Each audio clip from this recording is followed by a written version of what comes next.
All right, what up, y'all? It's Matt. So I'm down here at a estate sale today, and they have a bunch of heavy equipment related stuff, a bunch of scrap metal. So there's some stuff down here laying out in the field, rusting away, of course, that I want to rescue.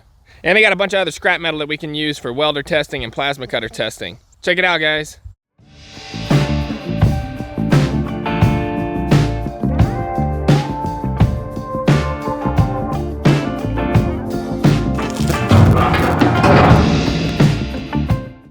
Oh yeah, we can make something cool out of this.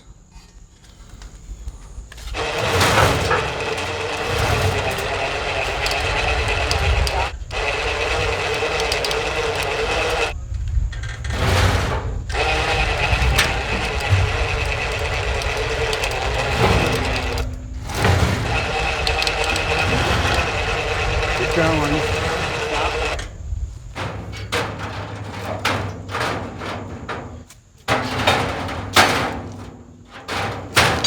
Press it, keep pressing.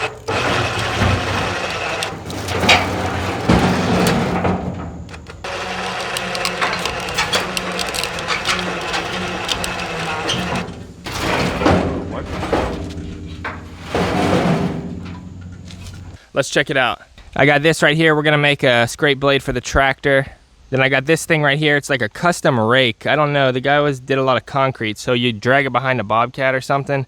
But we can drag this behind the tractor, you know, to pick up branches and roots. And I don't know, if we turn it upside down, we might be able to grade some gravel with that. So we're gonna test this thing out too.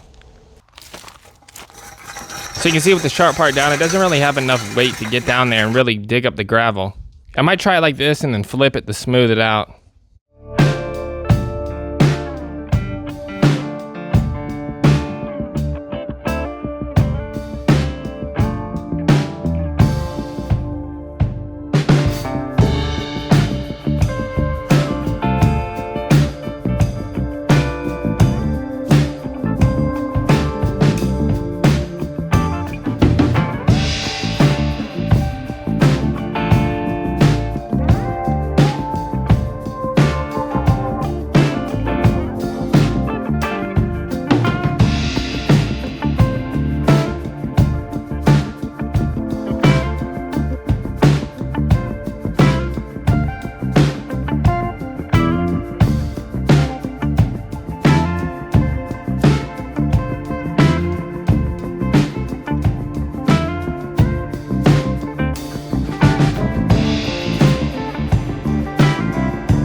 So I say scrap, but you know, it's not going to scrap because we're gonna make some stuff out of it. So the main thing is I got this giant concrete hopper that goes on a skid steer, and this thing is nice, guys. It's just a little rusty. There's no holes in it at all. So you can see right here, a little bit of rust on there, but this thing is super heavy. We winched it in there with the winch. I got all of these right here, 3-inch galvanized pipe, and I got some good steel that we can weld on here. Big old pipe. Here's the biggest score of all right here, these trailer ramps. Those are going on the back of that trailer I'm working on. These things are heavy duty, guys. They're for like a bulldozer, I swear. They got that nice pivot on them. Pretty thick. Those ramps were just laying out there in the dirt for who knows how long, but now I drug them back out and we're gonna put them to good use, guys. I got these big old galvanized pipes right here we can use for something. But you know how much these go for a piece? They're like, you know, 150 bucks a piece. At least 100 bucks a piece, so I got like 5 of them just chilling in the field. That's mine now. I already have a use for those too. Let's get this hopper off the trailer.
Well, that worked.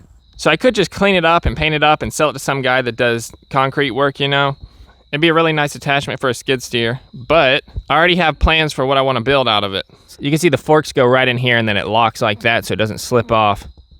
And then you just tilt it forward and it dumps all the concrete out. Here's some like 3/4 inch bar stock.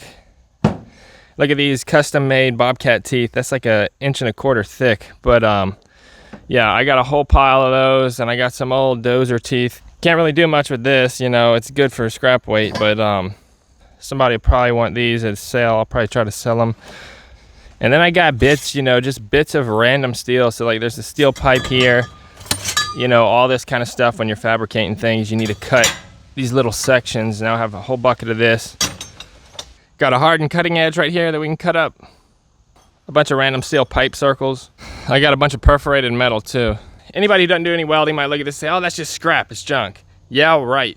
All those little pieces come in handy big time when you're working on a project. They had a bunch of welding rods down there. 6010, 6011, 6013, that one's almost full. That was a good find. 7018, bigger 7018s. All these nice PVC welding rod holders that somebody made. That should last me a while. I got this big old stick lead here, this extension cord. It's got a pretty good end on it. We need to adapt that to fit our machine though. It's a different plug, but that's no problem. You know how much these go for? All that copper, that's like $4 a foot. I got some air hoses down there. They look rough, but they're still good, trust me, I tested them. This old school grounding clamp right here will clean up nice. We can use that, it's really heavy duty. And I got a ton of grinding discs. These things are pretty good. All of these, I got all of these. They still got plenty of meat on them.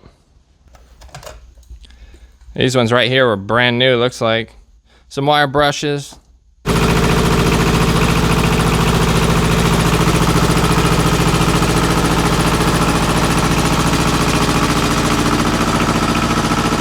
All right, so that didn't work very well. It was so lightweight, it was just bouncing all over the place, so I tried to put some weight on it, you know, to hold it down so it would scrape it better, but that gravel's so packed down, it couldn't do it.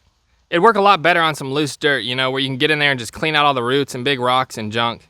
That's all right, though. We'll get our revenge, though, in another video, because I know where there's an abandoned scrape blade back in the woods. I'm gonna go drag that thing out and modify it to fit on this tractor, and then that'll grade this gravel 100% better. I'll check you out on the next video. Later.